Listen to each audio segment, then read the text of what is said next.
Yo yo yo, salut les turfeuses, salut les turfeurs, bienvenue pour un nouveau pronostic de Benoît Requin. Merci pour vos likes, pour vos commentaires, n'hésitez pas à vous abonner pour recevoir tous mes pronostics tous les jours et pour accéder à tous mes tickets pour la course du Quintet, rendez-vous directement dans mon commentaire épinglé. Ok, place au pronostic du Quintet du samedi 29 janvier, direction Paris-Vincennes pour le prix du Luxembourg. 3 attelés, 2100 mètres, 16 partants, réunion 1, course 3, indice de confiance 2 sur 5.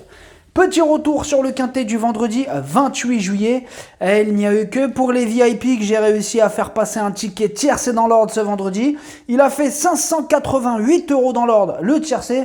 Bon, bien sûr, j'aurais préféré le donner aussi sur ma chaîne, mais c'est comme ça, on ne peut pas gagner à tous les coups. Ok, c'est parti, on commence le pronostic et on commence avec le numéro 1, Éclat de gloire. Et on écoute son entraîneur Dylan Garcia. Éclat de gloire a bien tenu sa partie dans le prix de Brest alors qu'il était ferré. Cette sortie avait pour but de préparer au mieux ce bel engagement. Suite aux conditions climatiques difficiles, il est à Grosbois depuis plusieurs semaines. Il a très bien travaillé ce jeudi matin, son numéro reste correct. Avec un parcours limpide, il ne devrait pas sortir du Quintet. Alors, ce que j'en pense d'Éclat de gloire, il vient de terminer 6ème du Quintet du 22 janvier alors qu'il était ferré. Il sera cette fois-ci déféré des 4 pour cet objectif. Il va défendre chèrement ses chances. Le numéro 2, Gareth Boko. Et on écoute Jerry Riordan. Gareth Boko est un cheval de course dur à l'effort. La distance devrait être bonne pour lui. Nous l'avons reposé et je pense qu'il sera au top pour samedi. La course est difficile mais il est doué pour prendre de l'argent. Alors, ce que j'en pense de Gareth Boko, alors tout d'abord, lui, c'est mon cheval de complément en cas de non partant. Alors, on ne l'a pas revu en France depuis 2019, mais il fait preuve d'une louable régularité. Là, il est associé à Eric Raffin, méfiance. Le numéro 3, Alqua. Et on écoute Vincent Martens. Alqua revient bien après quelques mois d'absence, alors qu'on pensait même l'arrêter. Il a repris du moral après une superbe rentrée à Vincennes. Il a confirmé dans le prix de la Côte d'Azur, à Cagnes-sur-Mer, alors que ce n'était pas évident de rendre 25 mètres. Il a l'air très bien, s'il hérite d'un numéro un peu potable, il peut prendre une part active à l'arrivée. Alors, ce que j'en pense d'Alqua, il n'a plus à faire ses preuves à ce niveau et du coup il l'a tiré, son bon numéro. Il a aussi déjà gagné 2 fois sur ce parcours, il a une belle carte à jouer. Le numéro 4, Express Jet, et on écoute Thomas Malmqvist. Express Jet n'a pas eu de réussite dans le tournant final du Prix de Belgique. Après, il s'est très bien relancé.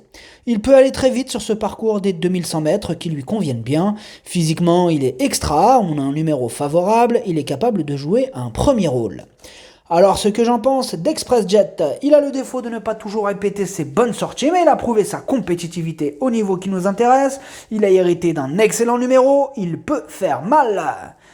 Le numéro 5, Feliciano. Et on n'aura pas les commentaires de l'entraîneur pour ce numéro 5. Alors, ce que j'en pense de Feliciano, eh bien, l'Amérique lui a échappé, mais il va tenter de profiter de ce bel engagement pour signer une belle performance. C'est aussi le plus riche de la course. Il a hérité d'un super numéro. Il va en faire souffrir plus d'un sur sa route.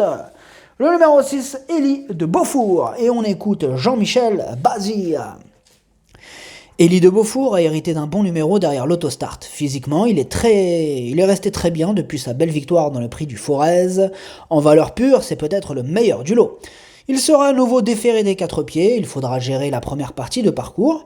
Les 2100 mètres ne représentent pas sa distance favorite, il a tout de même mon entière confiance. Alors, ce que j'en pense d'Élie de Beaufour, c'est un crack, il enchaîne les victoires et les podiums, il est archi régulier, et même si c'est vrai qu'il ne sera pas sur sa distance favorite, il s'annonce tout de même redoutable. Le numéro 7, Fakir du Loro. Et on écoute donc Mickaël Charuel. Fakir du Loro n'était pas à son aise dernièrement, étant braqué. Suite à cela, il a bénéficié d'un break. Il avait bien débuté le meeting comme l'année dernière avant d'être moins performant, courir sur la fraîcheur ne sera que mieux. Je le préfère à main droite, certes, et sur les parcours de tenue, mais il a bien fait derrière l'autostart à Amiens. Il peut être à l'arrivée avant d'aller sur le Paris. Alors, ce que j'en pense de Fakir du Loro, il reste sur 3 échecs consécutifs, on le préfère sur de plus longues distances et sa tâche s'annonce compliquée. Le numéro 8, Colonel, et on écoute Hank Griffith. Colonel affronte une opposition redoutable pour son retour dans la capitale. Maintenant, il aborde cette course avec du moral et une condition physique parfaite. Il s'est allé très vite, et cela dès le début de la course. On devrait pouvoir effacer notre numéro 8, ensuite il faudra de la réussite, il va avoir fort à faire, mais il peut terminer à l'arrivée. Alors, ce que j'en pense de Colonel, il reste sur 3 victoires, mais à un niveau bien inférieur. Donc, il n'aura pas le droit à l'erreur pour espérer se mêler à l'emballage final. Le numéro 9, Brillant Madric. Et on écoute Alexandre Abrivard. Brillant Madric est lancé au galop dernièrement dans le prix du Forez. Samedi, il va participer à l'une de ses dernières courses. Sa forme ne fait aucun doute et il apprécie particulièrement ce parcours. Cela dit, avec un tel numéro, il faudra bénéficier de circonstances favorables pour accrocher une place. Alors, ce que j'en pense de Brillant Madric, bon, tout d'abord, c'est lui le 8ème de mon pronostic. Il apprécie ce parcours, il a maintes fois prouvé ses qualités. Bon, c'est vrai qu'avec ce numéro 9, il n'aura pas le droit à l'erreur. Mais attention, mieux vaut ne pas le sous-estimer. Le numéro 10, Missile Isle. Et on écoute Daniel Redden. Missile Isle a beaucoup apprécié le tracé la dernière fois lors de ses débuts en France et sera mieux ce coup-ci avec ce parcours dans les jambes. Il est vraiment plaisant au travail, je suis très content de lui maintenant. Il est très rapide et avec l'aide d'un déroulement de course favorable, il sera dangereux. Alors, ce que j'en pense de Missile Isle, lui aussi va devoir gérer ce numéro 10, mais il vient de terminer 6ème du prix de Bourgogne, et c'était une rentrée. Du coup, des progrès sont attendus sur cette sortie. Il est incontournable. Le numéro 11, Global Trustworthy. Et on écoute personne. Ah bon, j'étais sûr que j'avais les commentaires de... Bon, j'ai pas les commentaires. C'est bizarre ça. Bon, enfin bref. Alors, ce que j'en pense de Global Trustworthy. Bon, tout d'abord, lui, c'est mon deuxième cheval de complément en cas de non partant. Il est en forme, il a terminé 3ème du quintet du 9 janvier. Bon, il va devoir gérer son numéro 11, mais c'est loin d'être une impossibilité. Le numéro 12, White Love. Et on écoute Anders Lundqvist. White Love a été malade à 2 reprises cet hiver et a passé quelques temps sous antibiotiques. Elle paraît nettement mieux, mais elle n'est pas suffisamment affûtée pour être compétitive. Dans ce prix du Luxembourg, je vais demander à son driver de se montrer sage, elle aura de meilleurs engagements à venir. Alors, ce que j'en pense de White Love, elle enchaîne les échecs, sa marge est réduite à ce niveau, je l'écarte. Le numéro 13, Cal Crown. On écoute Thomas Malmqvist. Cal Crown détenait pas mal de ressources au moment de sa faute dans le tournant final du prix de Lille. Il a fallu le déplacer à cet instant et il s'est trompé. Il n'est pas en réussite ces derniers temps, à l'entraînement il me donne entière satisfaction.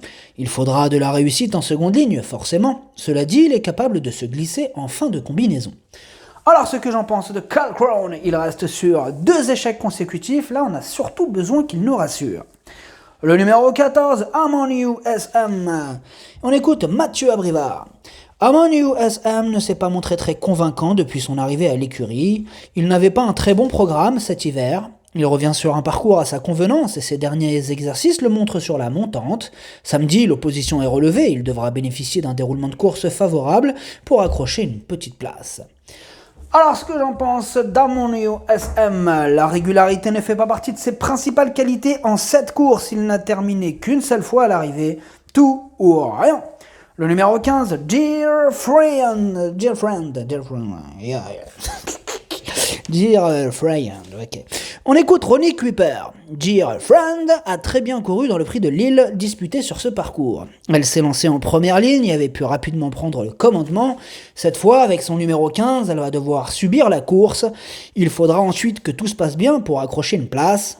Elle va bénéficier d'un bel engagement dans 2 semaines. Elle s'élancera alors en première ligne.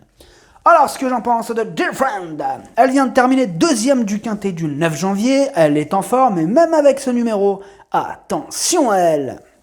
Le numéro 16, Firecracker. Et on écoute Louis Baudron.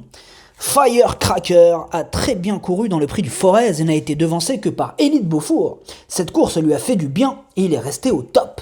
Il n'est pas confirmé sur ce parcours et cette tentative a surtout valeur de test. Il sera plus à son affaire à la fin du mois prochain à Cagnes-sur-Mer. Toutefois, il l'est tellement bien qu'il n'est pas hors d'affaire samedi. Alors ce que j'en pense de Firecracker, lui aussi est en forme, hein. Il reste sur une deuxième place dans le quintet du 15 janvier, mais on le préfère sur des distances plus longues, et il sera à l'affût d'éventuelles défaillances de chevaux en vue, hein. Mais bon, c'est pas non plus une impossibilité, il intéressera du coup les amateurs de champ réduit. Le pronostic, ça donne 6, 5, 10, 3, 4, As, 15. Merci d'avoir suivi cette vidéo. N'hésitez pas à vous abonner pour recevoir tous mes pronostics tous les jours et pour accéder à tous mes tickets pour la course du quintet. Rendez-vous directement dans mon commentaire épinglé. À jouer avec modération. Bonne chance. Chopez-le moi. Ciao.